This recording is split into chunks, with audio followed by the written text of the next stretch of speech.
নিজেকে এত ছোট কেন মনে করছেন? আপনিও আল্লাহর সেই বান্দা, যে বান্দা আমি, যে বান্দা আর 10 জন মানুষ। আল্লাহ পাক আপনাকেও ভালোবাসেন, আল্লাহ পাক অবশ্যই আপনাকে ভালোবাসেন। জীবনের দীর্ঘ সময় পর্যন্ত আপনি আল্লাহকে ডাকেন নাই, আল্লাহ আপনাকে ফেলে দেয় নাই। আল্লাহ আপনাকে খাওয়ান, এখনো পড়ান, বাঁচিয়ে রেখেছেন, আল্লাহ নিয়ামত দিয়েছেন। আল্লাহ আপনাকে ভালো না বাসলে এমনি করেন? আল্লাহ পাক অপেক্ষা করছেন কবে খালি আপনি আসবেন আল্লাহর কাছে, এসে বলবেন আস্তাগফিরুল্লাহ ওয়া আতুবু ইলাইহি। আল্লাহ পাক অপেক্ষা করে বসে আছেন আপনার জন্য। আপনি কোথায় যাচ্ছেন? ফাআইনা তাযহাবুন।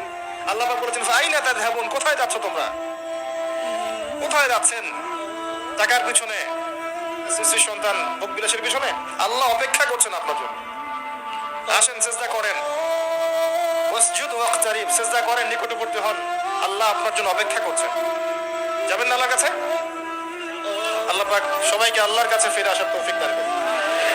এটাই হোক আমাদের কাছে আসার গল্প, এটাই হোক আমাদের কিসের গল্প? কাছে আসার গল্প। আমাদের জেনার গল্প দরকার নাই। ওদের কাছে জেনা হচ্ছে কাছে আসার গল্প, যার ব্যাপারে আল্লাহ বলেছেন লা তাকরাবু জিনা, ওর ধারের কাছেও যেও না, আর তারা ওইটাকে বলবে কাছে আসার গল্প। ওয়া ইন্না ইলাইহি রাজিউন। আল্লাহ পাক আমাদের যুবক যুবতীদেরকে হেদায়েত দান করুন, পিতা মাতাদেরকে পরিবারে অনুশাসন বজায় রাখার তৌফিক দান করুন। আমাদের এই কাজগুলোর প্রতিফল কিন্তু আমাদেরকে ভোগ করতে হবে। আমাদের মেয়েদের, আমাদের ছেলেদের, তাদেরকে আমরা কিভাবে বড় করছি এটার হিসেব কিন্তু আমাদেরকে চুকিয়ে দিতেই হবে। পিতা মাতাদেরকে বলবো সচেতন হয়ে যান, আল্লাহ পাক তৌফিক এনায়েত করুন, আমিন। আর যারা ওই পথে চলে গেছেন তাদের উদ্দেশ্যে একটা কথা বলবো, সেটা হচ্ছে যে এটা একটা মোহ, একটা ভ্রম। বাস্তবতা হচ্ছে যে আপনাকে প্রতিশ্রুতি দিচ্ছে সে আপনাকে অনেক ভালোবাসে, আদতে সে আপনাকে ভালোবাসে না। আদতে সে আপনার অবস্থানকে ভালোবাসে। আপনি আজ হোক আর কাল হোক এটা বুঝতে পারবেন যে সে আপনাকে ভালোবাসে না, আপনার অবস্থানকে ভালোবাসে। আপনার অবস্থান যদি ভালো থাকে সে আপনাকে ভালোবাসবে, অবস্থান ভালো না থাকলে ভালোবাসবে না। একইভাবে আপনি একটা মেয়ের কাছে যে ভোগবিলাস চাচ্ছেন, একটা ছেলে একটা গায়রে মাহরাম মেয়ের সাথে ফ্রি মিক্সিং করলে তার একটাই উদ্দেশ্য থাকে, সেই মেয়েটাকে ভোগ করা। সুযোগ পেলেই সে মেয়েটাকে ভোগ করে ফেলবে। একইভাবে এই মেয়েও দেখবেন আপনার যতটুকু সামর্থ্য আছে, অর্থবিত্ত যা যা আছে, এটাকে সে ইউজ করার চেষ্টা করছে তার স্বার্থে। বাস্তবিক অর্থে দুজন দুজনকে ভালোবাসে না মোটেই, দুজন দুজনের স্বার্থকে ভালোবাসে। ভালোবাসা আল্লাহর পক্ষ থেকে আসে। কখন আসবে? যখন আপনি হালালের উপর থাকবেন, যখন আপনি বিয়ে করবেন হালাল ভাবে। অচেনা একটা মেয়ের প্রতি দেখবেন আল্লাহ পাক এমন ডিভাইন একটা লাভ দিয়ে দিবেন, ওয়াজআলা বাইনাকুম মাওয়াদ্দাতা ওয়া রাহমা। আল্লাহ পাক তার পক্ষ থেকে উভয়ের মাঝখানে হৃদ্যতা, ভালোবাসা, মহব্বত দান করবেন। বলেন সুবহানাল্লাহ। এটা ডিভাইন আল্লাহর পক্ষ থেকে আসবে। এতে করে যা হবে, আপনি একবার আপনার ইজ্জত হারায় ফেললে কখনো ফিরে পাবেন না। অদ্ভুত বিষয়, মানে এই বিষয়গুলোকে আমরা কিছু মনেই করি না এখন। আমরা কিন্তু কিছু মনেই করি না, মনে করি এটা একটা সোশ্যাল কালচার। গার্লফ্রেন্ড বয়ফ্রেন্ড থাকবে, একটা সোশ্যাল কালচার।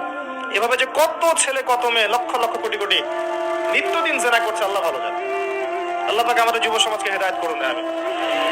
আর যে প্রশান্তির জন্য আপনি তার কাছে যাচ্ছেন সেটা তার কাছে নাই।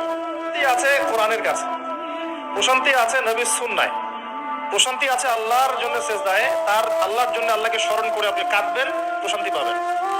আল্লাহর জন্য কিছু কাজ করবেন, তার দ্বীনের কোনো খেদমত করবেন, প্রশান্তি পাবেন।